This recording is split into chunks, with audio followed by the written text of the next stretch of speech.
Misalkan mereka subuh-subuh dulu nih kan, subuh-subuh dulu datang ke kota, mereka open posisi, pasang TPSL dulu, otomatis. Gak ada trader. Yang nomor 11 ditambahin Kak, Gak ada trader. Ternyata kita udah terlibat pasar modal dari abad 17. 75% profesi PNS bakal punah dalam 5 tahun ke depan. Wah, apakah ini gara-gara Juga concern utama ya untuk menjadi trader yang konsisten. Jangan sampai ketika uang salary kalian ya, jadi kan ada yang namanya dana darurat.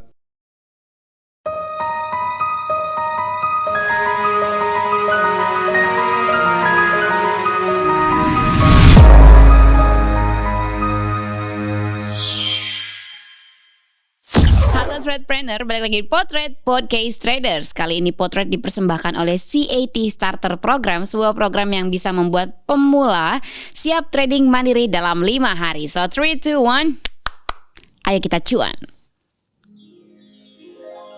Wah, sudah hadir bersama kita Yung Obed. Halo Kak Sinta. Halo Yung Obed. Sapa-sapa dulu dong teman-teman. Halo teman-teman semuanya. Halo teman-teman, selamat pagi, siang, sore, malam, tergantung kapan Anda menyaksikan acara ini. Jadi kita hari ini mau bicara soal Introduction to Financial Market. Oke, seru banget topik itu kayaknya. Seru, oh ya, seru banget ya. Berhubung kamu juga katanya baru masuk CAT Certified Program. Betul, baru saja untuk Baru saja. batch ke-27 ini ya. Oh ya, batch ke-27. Katanya materinya memang baru yang itu ya. Iya, jadi Karena baru memang masuk. Iya, memang baru masuk ya. Saya baru belajar tentang financial market itu apa sih. Oke. Jadi apa sebetulnya financial market, Yung Obed? Ya, jadi dari artinya sendiri ya, financial market itu kan memang tempat biasanya orang itu berkumpul untuk mencari uang. Jadi memang di dalam financial market itu sekerumunan orang ya, bahkan bisa dalam bentuk korporasi ya, dalam bentuk perusahaan itu mereka tuh akan mencari uang di dalam financial market. Jadi memang biasanya financial market itu digunakan oleh perusahaan itu untuk mencari modal. Biasanya itu mereka IPO kan kalau untuk di bursa saham. Jadi Initial mereka IPO. Public Offering. Betul sekali Kak Sinta. Oke. Jadi itu kalau di pasar modal. Iya. Kalau lebih luas ke futures. Oke, kalau untuk di futures kan biasanya itu kita akan trading untuk di obligasi juga bisa kita tradingin, terus juga untuk saham-saham yang di luar negeri ya. Contohnya indeks juga kita bisa tradingin, Nasdaq itu ada. Terus juga untuk gold, untuk Komoditi, silver ya? itu semua ada memang. Komoditi itu termasuk ke kopi katanya ada. Iya, betul. Jadi memang di daerah komoditas itu seperti gandum itu juga ada bisa kita tradingin. Tergantung Rempah-rempah ada nggak? tergantung dari brokernya nih Kak, menyediakan apa tidak. Ngomong-ngomong rempah-rempah, gue jadi inget VOC. Zaman dulu lu tau gak sih, ternyata pasar modal abad 17 di tahun 16, jadi udah nyiapin nih. Itu nah, Indonesia jadi objek pasar modal Amsterdam. Jadi pasar modalnya ada di Amsterdam. Jadi pasar modal Amsterdam itu Amsterdam Stock Exchange itu eksis dari tahun 1602. Itu tapi objeknya itu ada di Indonesia. Jadi itu punya VOC. Oke, berarti ini pas lagi zamannya bangsa Indonesia dijajah Belanda. Iya, waktu Belanda datang ke sini sebenarnya nggak dijajah sih. Jadi mereka punya perusahaan kan di sini. Mereka punya perusahaan, terus mereka mendirikan serikat dagang. Waktu itu namanya VOC, Varing on the Ship Company. Oh, beda berarti masanya ya. Beda ya masanya sama beda, masa penjajahan. Kalau udah menjajah kan dia udah bikin pemerintahan tuh. Pas udah Hindia Belanda. Kalau dulu kan kita waktu abad segitu, abad 17 tuh belum ada Hindia Belanda, adanya VOC. Jadi mereka bikin serikat dagang. Dulu Indonesia belum ada kan. Jadi ada kayak Kesultanan Banten, ada Kesultanan Demak. Waktu itu di Bali kerajaannya masih kerajaan Hindu. Iya, betul. Gitu. Nah, jadi mereka itu bikin VOC, mereka ada stock exchange-nya di Amsterdam, tapi objeknya di sini. Jadi mereka tuh nyari modal buat perkebunan-perkebunan yang ada di Nusantara. Gitu. Berarti aset daripada VOC ini ada di Indonesia. Yes, asetnya di Indonesia. Tapi VOC ini open publicnya itu di Amsterdam. Betul. Tujuannya gitu. buat mensejahterakan Nusantara kita. Mensejahterakan tentunya Amsterdam. Amsterdam bukan Nusantara kerajaan kita. Belanda yang disejahterakan. Kita nggak kebagian apa-apa. Waktu itu makanya berantem terus kan. Akhirnya mereka mengadu domba dan lain sebagainya. Akhirnya muncullah tuh si Hindia Belanda. Gitu. Ya begitulah. ternyata kita udah terlibat pasar modal dari abad 17. Ya, jadi memang pasar modal ini udah ada, bahkan sebelum saya lahir juga udah ada pasar modalnya ya. Iya, saya juga belum lahir. Kalau saya lahir saya vampir berarti. Gitu. Nah, tapi di Indonesia sendiri waktu itu Hindia Belanda sendiri pasar modal kalau nggak salah tahun 1912. Baru ada 1912 yang terus tarik ulur karena ada Perang Dunia 1, Perang Dunia 2 sampai belibet kan. Terus baru eksis lagi zaman Soekarno akhir mau zaman Soeharto. Itu di 1960-an. Terus PNS tak lagi yang terbaik. Ini kenapa jadi bahas PNS nih? Jadi karena kita introduction to financial market, teman-teman pasti kan di sini banyak memang trader ya yang nonton ya. Nah, kita mau bahas kenapa sih PNS itu udah nggak lagi jadi pekerjaan primadona. Ya, soalnya kalau dulu zaman saya masih SMA ya, zaman saya masih SMP, SMA tuh banyak banget nih teman-teman saya mau jadi PNS. Kalau ditanya, ntar kalau udah lulus SMA maunya apa? PNS aja lah, enak ya kan. Kenapa enak? Ya saya nggak tahu alasan mereka kenapa mau jadi PNS ya. Jadi memang dulu terkenal banget tuh pekerjaan PNS ini. Kayaknya salah satunya kenapa enak karena dia lifetime. Oke, lifetime. Sampai pensiun. Oke. Karena PNS itu kecil banget kemungkinannya buat dipecat. Kecil banget kemungkinan buat dipecat. Tapi teman-teman saya juga buat masuk jadi PNS ini sulit banget ya. Emang sulit. Karena tuh ada tesnya tuh bertahap. Aku nggak inget juga sih apa aja namanya. Pokoknya tesnya tuh bertahap dan sekarang tuh online. Jangan-jangan Kak Sinta dulu mantan PNS. Oh enggak. Oh bukan. Enggak. Nggak pengen. Oke. Jadi karena sekarang zaman sudah maju. Nah, ini ada 75% profesi PNS bakal punah dalam 5 tahun ke depan. Wah, apakah ini gara-gara adanya asteroid yang jatuh ke bumi? Ada planet-planet yang jatuh ke bumi. Ada planet apa bahaya? Nggak mungkin lah jadi mungkin. Ya, jadi 75% profesi PNS bakal punah dalam 5 tahun ke depan. Kenapa? Karena mungkin kayaknya karena industri 5.0, jadi orang-orang yang kayak kerjanya di bidang administrasi mungkin akan bukan sedikit banyak tapi memang akan dikurangi ya dengan robot, artificial intelligence, sistem dan lain-lain. Itu kan pasti mereka terdiskualifikasi dengan sendirinya gitu. Oh, berarti kalau misalkan kita mau samain ya kasusnya berarti sama kayak yang dulu suka jaga jalan tol ya. Oh iya. Yang di kasir-kasir jalan tol kan sekarang semua udah pakai e-tol. Atau yang realnya gitu kayak ini kan zaman kan berubah ya. Dulu orang narik beca, terus abis itu ada angkot yang punya beca demo, ya kan? Karena merasa lapaknya diambil sama angkot. Terus abis itu sekarang ojek online. Berapa tahun lalu angkot demo karena merasa lapaknya diambil ojek online gitu. Jadi ya zaman kan berubah, teknologi makin maju. Pasti kan setiap pekerjaan pasti dia punya kenaikan gitu ya, dalam bidang teknologi gitu loh. Ada perbedaannya tiap regenerasi lah. Regenerasi di pekerjaan masing-masing, termasuk mungkin di bidang administratif pasti bakal banyak berkurang. Nah, gimana buat trader sendiri kira-kira, Bet? Apakah trader itu bisa jadi satu pekerjaan yang tetap gitu, yang bukan sampingan gitu? Nah, pertanyaannya kira-kira sanggup gak nih jadi trader? Oh gitu. Kenapa gitu? Karena memang trader itu ya, trader sama yang bagian menganalisa atau analis ya, yang bagian riset itu beda. Oh gitu. Trader harus punya psikologi yang bagus. Kalau analis mereka harus punya sudut pandang ketika melihat market itu yang bagus. Analis belum tentu bisa trading. Trader belum tentu bisa menganalisa. Oh gitu. Jadi memang saling kontradiksi nih antara analis dan juga trader. Jadi memang ketika kita mau menjadi seorang trader, itu kan trading psikologi kita harus bagus. Ya kan? Cara kita menentukan kapan kita akan masuk di dalam market dan juga momentumnya yang tepat itu kapan. Jadi memang ketika seseorang memutuskan untuk menjadi trader, belum tentu setiap kali mereka trading itu untung terus. Bisa aja nih. Karena banyak dari pengalaman teman-teman saya ya ketika mereka curhat gitu. Mereka curhat, ketika saya trading sekali dapat cuan, dapat profit.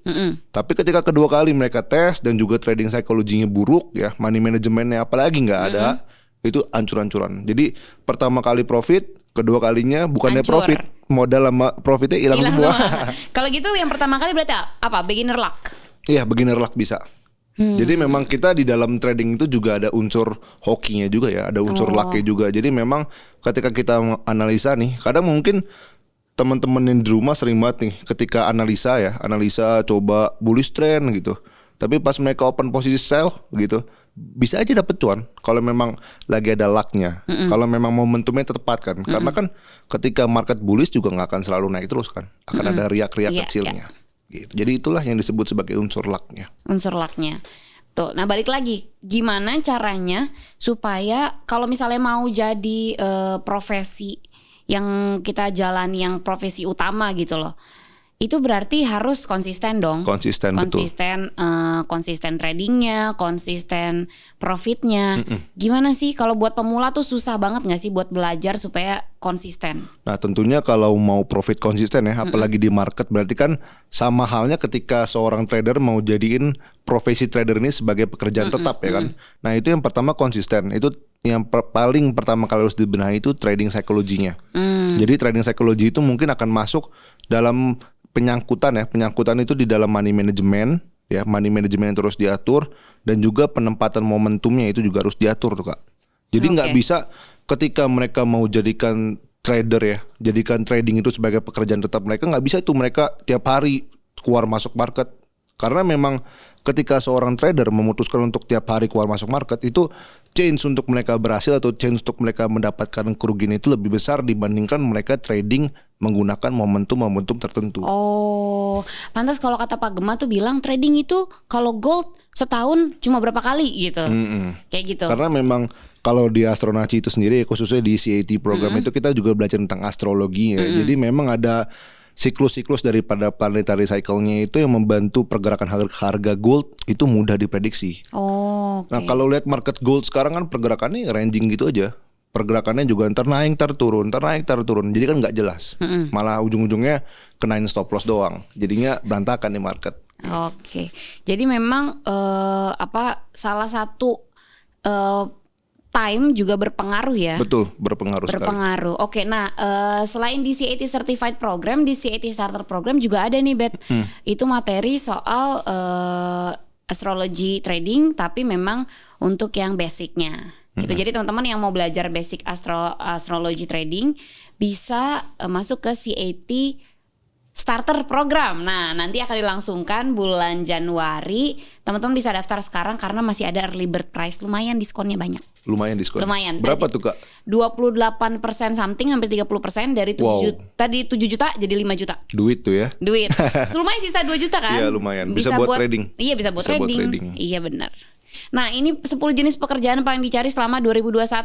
Digital marketing, retail, pemasaran, korporat penjualan, terus seni kreatif, desain grafis, pembelian, manufaktur, logistik, IT komputer, keuangan. Gak ada trader. Yang nomor 11 ditambahin Kak, Gak ada trader. Enggak, bukan gitu Bet. Jadi semua ini trader, tapi sampingan. Oh, trader buat sampingan. Mereka dapat uang gaji ya, uang salary mereka buat trading. Iya, kayaknya sih gitu ya. Nah jadi itu ya, jadi itu juga concern utama ya untuk menjadi trader yang konsisten. Jangan sampai ketika uang salary kalian ya, jadi kan ada yang namanya dana darurat. Ya kan, dari setiap uang salary kita mungkin kita akan menyisihkan nih dana daruratnya. Jadi jangan sampai semuanya uang salary dimasukin di dalam akun. Iya, akun trading. Kenapa? Karena ketika berantakan, hidup juga berantakan. Hancur. Iya, hancur semuanya. Kita kan nggak mau kan hal itu terjadi. Yes, benar. Nah, kalau menurut kamu, kenapa si trader tidak masuk ke dalam 10 posisi ini? Iya, karena memang apa belum dilirik? Bukan, jadi memang karena trader itu kan salah satu konsep yang berbeda ya dari jenis-jenis pekerjaan ini. Kalau ini kan memang jenis-jenis pekerjaan yang tetap, juga dasar daripada suatu perusahaan gitu. Oke. Tapi memungkinkan nggak sih mereka itu sambil bekerja di bidang masing-masing sambil trading? Mungkin aja. Karena pasti Kasinta juga sambil trading dong. Dikit. Gak ada modalnya. Oke, next. Ini yang tadi nih.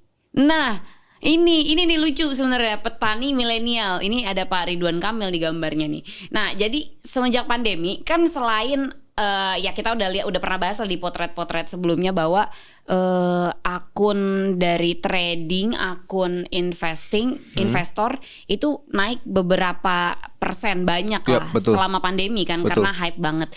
Ternyata selain trading juga pekerjaan yang diminati adalah jadi petani. Jadi petani. Percaya nggak lu?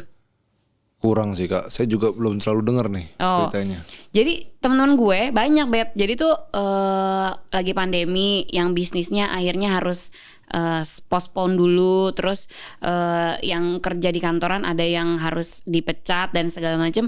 Ada yang akhirnya beralih jadi petani. Jadi sebelumnya mereka bisnismen. Ada yang emang bisnis kayak punya warung kopi. Oke, punya dan warung lain-lain. kopi. Terus kan karena pandemi harus tutup cepat ya. Biasanya harus tutup cepat.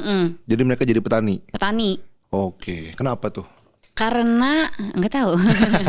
Enggak, karena mungkin memang mereka filosofi hidupnya dari bersumber dari alam, penghasilannya bersumber dari alam gitu. Dan memang ada itu kan butuh ini tertentu ya, apa namanya, skill tertentu. Iya, skillnya betul. Yes, jadi petani tuh nggak gampang loh. Gampang. Itu bibitnya butuh, juga ada beda-beda kan. Ada yang bibit unggul, ada yang bibitnya biasa aja gitu. Terus juga harus telaten. Iya, kalau itu jarang loh ada orang yang punya itu. Suhu juga sama kan? Sama. Jadi memang harus punya ketelatenan sendiri buat jadi petani. Tapi lucunya memang banyak orang yang selama pandemi itu jadi petani. Tahu kenapa? Karena e-commerce-nya juga banyak. Mana nih e-commerce-nya? Nah, kalau ngetik sayur online itu pasti banyak banget nih. Ini nih bla bla bla, cari sayur, Tani Hub, apa nih Melijoy, bla bla bla, sayur box. Supermarket online berarti ya? Iya, supermarket online. Jadi banyak sekarang e-commerce yang memang buat pertanian gitu. Jadi memang profesi semakin beragam, dan yang kemarin petani itu dianggap kayak lusuh, dianggap kayak apa sih petani, kumuh kayak gitu kan. Nggak tahu aja petani duitnya banyak. Betul. Udah gitu dengan adanya kemajuan teknologi, mereka jualannya online, jadi memotong rantai ini loh, rantai perdagangannya yang tadinya rantai distribusi ya. Rantai distribusinya yang tadinya mesti lewat tengkulak dulu. Oh iya, saya juga pernah dengar. Jadi saya pernah review salah satu e-commerce. Jadi memang untuk sayur-sayur online gini ya, untuk e-commerce-nya itu dari kan sebelumnya itu kan dari yang di kampung-kampung lah istilahnya ya. Dari kampung-kampung mereka itu kan harus dikirim dulu pakai mobil. Jadi karena adanya e-commerce ini itu semakin cepat jadi cepet kliennya sendiri ya, seperti retail kita ini. Jadi dapat sayur itu lebih fresh. Kenapa? Karena memang waktu pengirimannya itu jadi lebih cepat. Benar nggak sih? Iya benar-benar. Jadi karena kan rantai distribusinya kan diperpendek kan. Iya, betul. Terus juga ini berpengaruh juga sama harga sayur. Jadi nggak ada tuh penimbunan. Kalau dulu kan harga cabai naik karena ditimbun sama si tengkulaknya gitu. Supaya itu harganya dinaikin dulu. Setelah dinaikin baru tuh dikeluarin cabainya kayak gitu. Karena sekarang sistemnya online, jadi sedikit banyak memang akan mengurangi hal-hal kecurangan kayak gitu loh, Bet. Oke. Tapi memang sebenarnya e-commerce sayur online ini ya, yang sejenis ini memang bagus sih, karena memang selain mensejahterakan ekonomi Indonesia ya, jadi kan perputaran uangnya jadi lebih cepat ya kan. Selain itu juga mensejahterakan petani-petani yang ada di desa nih Kak. Oh ya. Jadi kan mereka kalau hasil panen ya kan biasanya kan dari tengkolaknya itu kan sengaja ditimbun, ya kan ditimbun dulu, nanti hasil panen yang baru ujung-ujungnya nggak fresh nih. Iya. Kalau nggak fresh kan sayur nggak ada yang mau beli. Iya, terus juga harga. Kalau di tengkulak itu biasanya jahat. Ditekan. Iya, ditekan harganya. Sama dia dibeli murah, sama mereka begitu distribusiin jadi mahal banget. Nah berarti kalau ini udah rata semuanya, pakai sistem. Insya Allah. Pakai sistem. Paling nggak ada goodwill-nya gitu. Iya, ada goodwill. Betul sekali. Oke, Bet. Jadi menurut kamu gimana selama pandemi ini? Banyak pekerjaan-pekerjaan yang rata-rata pekerjaan itu semuanya based on technology. Betul. Menurut kamu trading gimana? Apalagi di desa-desa itu kan banyak yang masih susah sinyal gitu. Kayak di kampung aku aja masih susah sinyal gitu. Mau sinyalnya cepet mesti ke kota dulu gitu. Menurut kamu gimana sih trader yang ada di pinggiran kota, yang ada di daerah-daerah terpencil gitu? Bisa nggak sih trading bagi orang-orang yang di daerah terpencil? Nah memang kalau kita melihat dari data ya, dari data statistik, investor Indonesia itu semakin lama semakin bertumbuh seiring dengan pandemi ini berjalan. Ya jadi memang dari pandemi ini kan banyak nih yang kena efek negatifnya ya, banyak yang di PHK. Jadi mereka itu cari penghasilan tambahan itu dari trading. Khususnya jadi salah satu investor di pasar modal Indonesia. Memang trading itu kan ada dua. Kita mau menjadi investor pasar modal Indonesia atau kita mau jadi seorang trader di futures market. Tentunya di futures market akan lebih beresiko ketimbang di pasar modal. Kenapa? Karena di futures market kan bisa kita kenal sebagai margin call. Sedangkan kalau untuk yang di pasar modal ya itu kita bisa sebagai bentuk investasi kita lah. Floating loss aja ya Iya, biasanya. floating loss aja. Cuman memang kalau money management yang nggak ada, ujung-ujungnya berantakan juga. Jadi memang kalau untuk yang di pinggir-pinggiran kota atau mungkin yang sudah sinyal, sebenarnya itu bukan jadi hal masalah. Yang penting kan niatnya. Kalau mereka Cuma memang kalau sinyalnya nggak ada, tiba-tiba goldnya ngejeblok. Nah jadi kan bisa aja nih mereka misalkan kalau tradingnya gold ya, kalau tradingnya gold misalkan mereka subuh-subuh dulu nih kan, subuh-subuh dulu datang ke kota, mereka open posisi, pasang TPSL dulu, otomatis. Nah, kalau yang pasar saham ya jam 9 pagi mereka datang ke kota dulu, ntar jam 11 balik lagi ke rumah, makan dulu, ntar jam 1 effort ya kan? banget ya. Jam setengah 2 baru mereka trading lagi. Kan Boleh bisa. kita kasih challenge ya buat teman-teman yang di daerah yang memang butuh effort sebegitu besar, boleh cerita sama kita biar kita bisa angkat kisahnya kalau kalian udah sukses jadi trader. Gimana? Seru banget sih Seru itu banget. pasti. Kayaknya harus jadi buku deh. Harus jadi buku iya ya dong, berarti. kalau misalnya mereka portonya udah gede gitu misalnya. Dokumenter ya berarti bukunya. Iya. Oke, benar bisa sih. Iya, lu bagus kan? Tahu saya juga dulu pernah ada buku yang tentang mereka dari desa, terus mereka ngerantau itu kan juga banyak banget kan. Banyak banget buku-buku yang kayak gitu. Jadi mungkin salah Success satu story. Iya, success story orang kan banyak kayak gitu kan. Jadi trader juga belum ada nih. Dulu kan Warren Buffett itu kan jualan koran di Wall Street. Oh iya. Kecilnya Oke. jualan koran, terus habis itu dari hasil jualan, tapi tetap bapaknya sih kaya juga emang. Cuma maksudnya dia dari kecil tuh udah cari uang, jualan koran. Tapi kan kalau Warren Buffett itu kan sifatnya beda, bukan di pinggiran kota kan. Iya, memang di tengah kota. Iya, di tengah kota. Iya, maksudnya itu kan berasal dari hal-hal kecil kan. Oh, berarti sumber pencariannya itu ya. Dulu kan dia Oke. jualan koran, jualan permen, terus hasilnya dibeliin saham. Oke. Lama-lama gede gitu. Nah kalau yang ini memang nggak punya sinyal, harus ke tengah kota dulu gitu kan, naik motor setengah jam sejam baru dapat sinyal gitu. Iya sih, tapi itu bagus sih Kak kalau udah jadiin film di bioskop ya Iya kan. boleh. Kisah sukses trader. Oh iya benar, kisah success story ya. Boleh aku undang di Potret. Nanti ngobrol juga sama Pak Gema, mungkin Pak Gema juga tertarik nih mendengarkan kisahnya. Iya, mantap. Oke, kalau gitu Obet, thank you Hyung Obet untuk hari ini. Kita akan ketemu di potret-potret berikutnya teman-teman. Jangan lupa Potret dipersembahkan oleh CAT Starter Program. Kalian bisa siap trading mandiri dalam 5 hari. Bisa hubungi ke 0821 6-nya 5 kali 500. Dadah Hyung Obet. Sampai Dadah ketemu. Kak Sinta. Dadah.